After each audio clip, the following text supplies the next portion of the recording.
Welcome to the SIWIKE podcast, the only podcast that shares the stuff you didn't know you needed to know about jobs, careers, and life. The SIWIKE podcast, the stuff I wish I knew earlier. Hi, everyone, and welcome to another edition of the SIWIKE Stuff I Wish I Knew Earlier podcast. We're here again with our guest host, Minty, who we're going to have a conversation on insecurities, self-esteem, and body image. So we thought it would be an interesting conversation to have because we'll have different perspectives. And we want to get into a little bit of where they come from because like growing up, like I never really cared as a kid. Like you'd be wearing all sorts of crazy stuff, doing all sorts of weird things. And most kids, they don't care, right? But I suspect there's probably a little bit from school, maybe from parents, maybe from family friends and things like that. Maybe things like fear of judgment or some societal norms, and then probably a lot from media and from television, YouTube, kind of all the social channels out there. I'm imagining it's coming from there. But what are your thoughts in terms of that perspective? Where do these insecurities come from, and how do we, I guess, do a little bit better on that? Yeah, I definitely think insecurities come from like the people around you, like your friends, your family, definitely the media you consume, society and all that. And I feel like insecurities are more like someone can have insecurities because of what someone has said. Most of the time it's like a mindset thing. Like you can choose what insecurities you have and you can choose not to have that insecurity. But when someone like kind of brings out your flaws and tells you something about yourself that you never saw as an insecurity, it can become an insecurity for you. I know that definitely has happened to me. And it's kind of weird. You're right. Like as kids, we didn't really care about these kind of stuff. But like as you got older, like high school and when you got older, like insecurities just like formulated. I guess it's because of, I don't know. I guess it's because like you get older and you start seeing different things. Social media has a big effect on insecurities, and you start to compare yourself and you want to fit in. I think that's a huge thing too. You want to fit in with the community, and like there's certain things that may cause you to be insecure about, because like there's things like being chubby, or things like maybe your hair, your nose. There's different attributes that can cause insecurities, and I feel like it really has to do with like things people say. Yeah, and I would agree with that. Where digging into some of the research and even like the biology and origins around it is, well, humans used to be tribal creatures, right? So we lived in tribes, and basically, if you were on your own and you were rejected by your tribe, then that meant kind of certain death, right? Because on your own with saber-toothed tigers and stuff like that, it would be hard to survive. So there's that natural fear of judgment from other people, and to your point of acceptance, right? Other people need to accept you for what you are and what you do, because if not, it meant certain death, right? But now, I mean, in today's day and age, well, that doesn't really happen. And it's funny that you talk about things like not being chubby and all that sort of stuff, because I was the actual opposite, where I was a skinny, stick thin kid, where I was kind of like 100 pounds soaking wet. But that's all through high school, and even when I graduated university to a degree, right? So I was almost made fun of for being too skinny, right? Because as a guy, you want to be like muscular and like built and stuff like that, right? But when you're not, like it's almost like the wind can blow you over type of thing.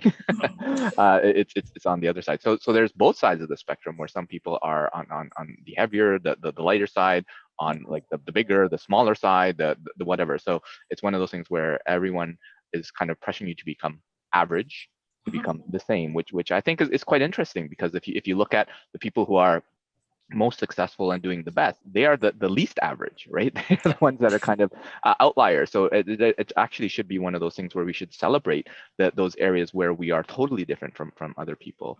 And I remember one experience where, well, one of the things that I struggled with was things like fashion, right? I was never a fashionista, where I was at a young age, apparently I wore socks and sandals, right? Which is a big no in the fashion world.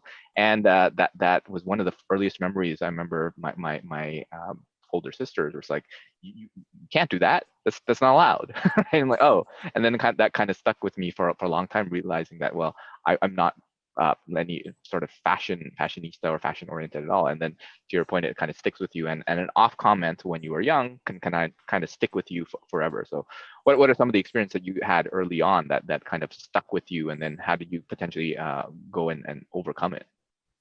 Definitely, I had the same experience with fashion. I have no fashion sense at all, but it's weird because in high school, it's like I went through so many different like clothing phases. Like there was like the skinny jeans phase, the like colored jeans phase, the what else was there? There was also like the designer belts and stuff like that. So I went through a lot of different phases, but like honestly, it's kind of like it's the stuff you watch, like the music videos I watched, and I kind of just tried to dress like them. But it's like after you get out of high school, it's like I didn't really feel like comparing myself. I just felt like dressing the way I wanted to dress, dressing the way I felt comfortable in. So I just I still wore the skinny jeans because I enjoyed them. And yeah, it's just dressing the way you want to dress. And honestly, when you get older, you start wanting to dress in a way that expresses you, because fashion is an expression. So yeah, I just tried to just dress the way I wanted to dress. I didn't feel like comparing myself with anyone. And I just felt like doing whatever made me happy. Yeah, I would, well, we grew up in different generations, and in my generation, actually, it was all about like the wide bottom jeans or wide bottom side, where like skinny jeans, that was awkward, right? You weren't allowed to wear that. And it's always funny how things kind of come full circle, where I think probably the decade before it was the skinny jeans, then it's wide, now it's skinny again, and there'll probably be a wide, and it'll probably be cyclical in fashion. So you just have to keep up with whatever is in there. And then to your point about self-expression, I think it's one of those things where if you can have that kind of internal confidence and have that self-esteem, then you'll be able to kind of handle any sort of comments by other people. Because at the end of the day, they're comments, right? They're just some things that people said, right? Where, oh, you're wearing socks and sandals. Oh, your jeans are too skinny, too wide, too whatever. And you can internalize that into whatever you think. It's like, oh, does that mean I'll be rejected from the tribe and no longer accepted by the community? Possibly, but probably not, right? So it's one where, especially in the adolescent teenage years, it's one where fitting in is super important, because I think that's when you're starting to create your identity and things like that, and then you want to fit in with everybody else and all that, right? So we were talking a little bit about things like comparison culture, where when I was growing up, they didn't really have social media, right? We didn't have kind of Instagram and stuff like that, but now it's all about that, right? Where everyone's posting stuff about kind of their latest purchase, their latest buy, their latest vacation, trip, food, adventure, or whatever it is. Yeah, how do you think that's kind of shaped your body image, your self-esteem, your insecurities over the years? Yeah, so thankfully I wasn't born until like the whole social media age, because I think social media became big in like high school for me. Okay. So yeah, it definitely is a big factor in comparison. Like I know a lot of people use social media as a way to I mean, everyone uses social media, and they often compare themselves because of what they see online. But like honestly, you have to realize like social media is not real.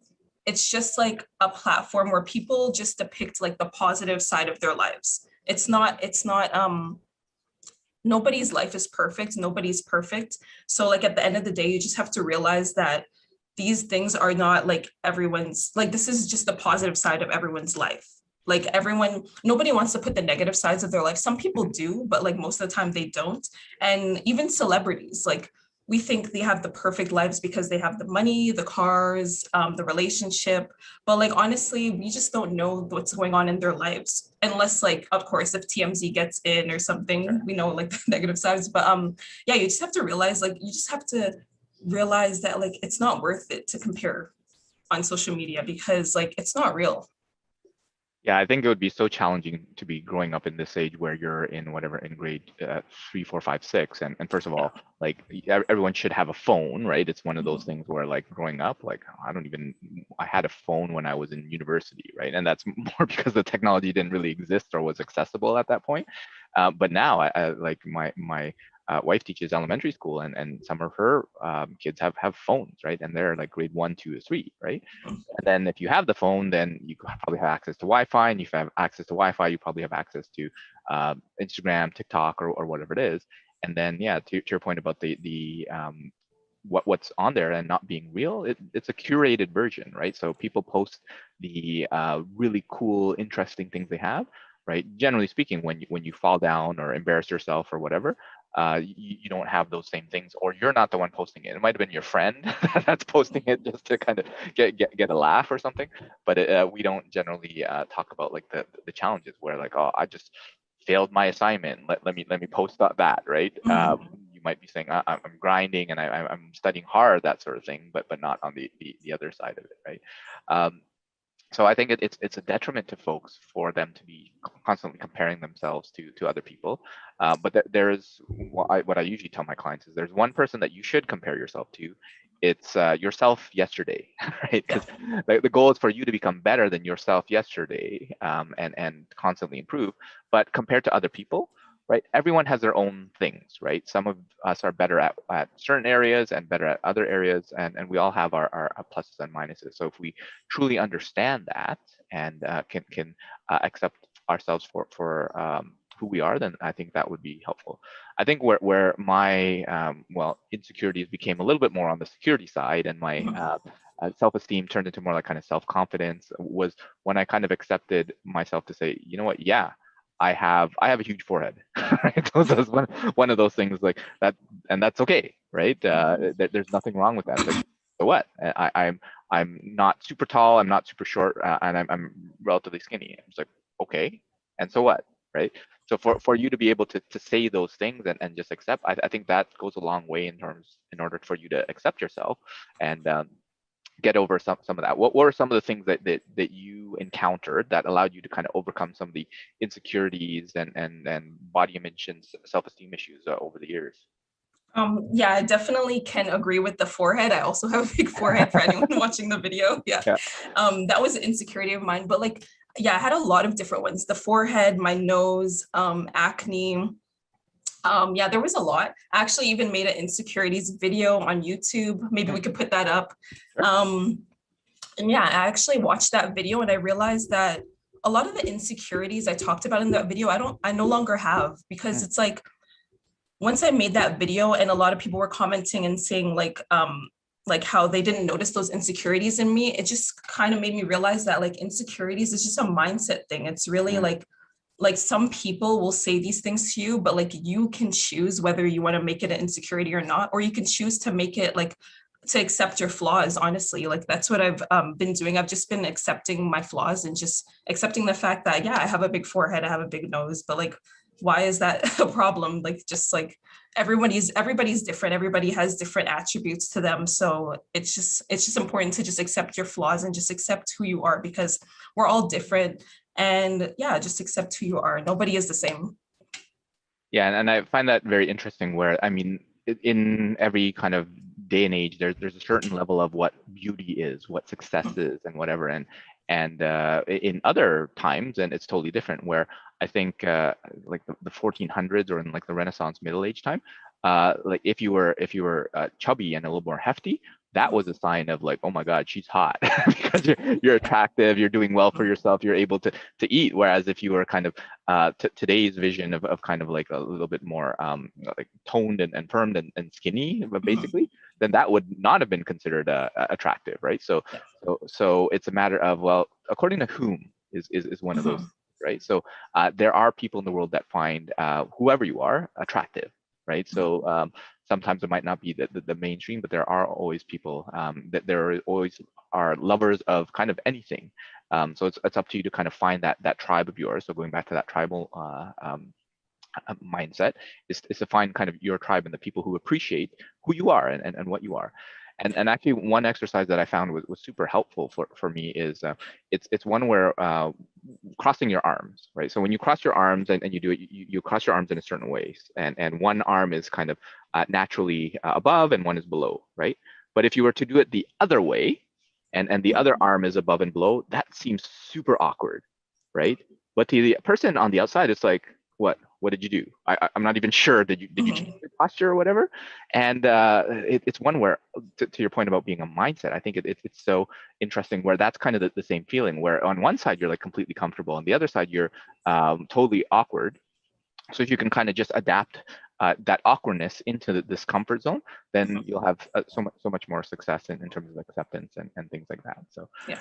were there any kind of specific things that you did or events that happened that allowed you to be more accepting of yourself? Definitely, I would say reading self-help books. Those really helped me with my confidence and my self-esteem. There was one book in particular, I believe it's called You Are a Badass by Jen Sincero. Okay. Yeah, that book really helped me with gaining confidence and self-esteem. So definitely check that book out. And honestly, just like consuming like positive media, like watching positive YouTube videos and TV shows, listening to positive music, and just really doing practicing self-love practices. Like those are really important, whether it be exercising, meditating, even just like going for a massage and going and getting your nails done, like things you enjoy. And that really helped me with like gaining more confidence in myself and self-esteem, because honestly, when you get older, you just realize like the things, I mean, there's this little quote, like the things 5 years ago that you worried about, you won't worry about anymore. So like for me, the things I was insecure about 5 years ago, I'm not insecure about it anymore, because you just get older and you start accepting yourself and just appreciating who you are. And honestly, I love the whole like body positivity that's been happening. It's really like encouraging like anyone who is different weights, like just to be positive about themselves and their bodies. So I really enjoy the body positivity, and just like a lot of there's been a lot of positive things that have been happening, like even with the public figures, like there's been more like acceptance of like your flaws and who you are. So I'm really enjoying the whole movement. Yeah, and I would agree that the whole positivity movement, the optimism type of trend is great, because humans are actually have a little bit more of that negativity bias, where that negativity kept our ancestors alive, right? Because if we were worried about a particular fruit that might make us sick, or a lion that might jump out and eat us, right? That kept us alive. But nowadays, there's really nothing that can kind of kill us in that sense, right? Well, yeah, you could get hit by a car in oncoming traffic, but other than that, like doing a speech or that people that don't resonate with as much, or people wearing clothes or looking a certain way, none of that is kind of life-threatening, right? So it's understanding of what's important, and I would echo the part about the whole positivity, because if you can surround yourself with more positive people, more positive influences and all that sort of stuff, then you start overcoming that negativity bias. And the good thing is that when you start doing that, it also starts becoming a habit for you too, right? And then you start appreciating things more around you, because when you are focused on certain things, the positive and the optimistic areas, then you'll find more of those, right? It's kind of that confirmation bias type of thing. And when you're focused on more of the negative things, then like for you, if you might have like YouTube comments or whatever, and you have like 100 amazing comments, you'll often focus on that one troll who makes that comment, right? Even though you have so many other great ones, or in whatever thing. So just be aware where if you focus on the positive things, then that's more of what you'll get in the future. So that's great. And I think we've given folks a lot of interesting insights in terms of what they can do from insecurities, from a self-image and a body image. And first of all, it sounds like that it's just accept who you are, right? Don't worry about other people, right? There will be your time, and find your tribe, find those people who will uplift you and grow. Are there any other kind of words of wisdom that you'd want to leave folks with as we close off this episode? There was one thing, I remember going on social media one day, and there was an influencer, and she put up a post, and I'm paraphrasing here. She said something like, unfollow any account that makes you feel like you need to be someone else. And that really resonated with me, because like, honestly, you don't realize like how much, there's a lot of negative like content on your feed sometimes, and you don't realize it. And like, honestly, what I did when I saw that, I just went into my following list and I just unfollowed everyone that just doesn't put positive content. Like everyone that put content that kind of negatively affected my mental health, I unfollowed, because honestly, like social media doesn't have to be so negative. And like, if you want to follow positive people, I think that would be very beneficial. And even taking social media breaks, I think that could be very beneficial. I know one time I took like a month off social media, and yeah, it was tough because like honestly, all of us love social media. We're on social media almost every day. So it was tough, but honestly, it helped me out a lot. It made me realize that like social media is not real and like this is reality. So I just wanted to live in reality for a second, and it felt good to do that. So I encourage anyone who is struggling with self-esteem, comparison culture on social media to take those social media breaks. Yeah, I think that that's amazing, and something that a lot of us need to do more of, as hard as it is, as you said. But continue to lift each other up and avoid those people that bring each other down, right? And I think we'll be on our way to an amazing kind of culture and society where everyone accepts each other for their flaws and warts and all that sort of thing, right? And then continue to grow and thrive together. So thanks so much, Minty, for joining us for the conversation, and we look forward to having you back in a future episode. Thank you. Thanks for joining us on the SIWIKE Stuff I Wish I Knew Earlier, the podcast. If you like the podcast, please subscribe on iTunes, Stitcher, or wherever you found this podcast. And if you can give us a review, that would be very appreciated. Feel free to contact me on LinkedIn at Luki Danu, LUKIDANU, and the same on most social media platforms. And I look forward to hearing from you. Thanks. Bye.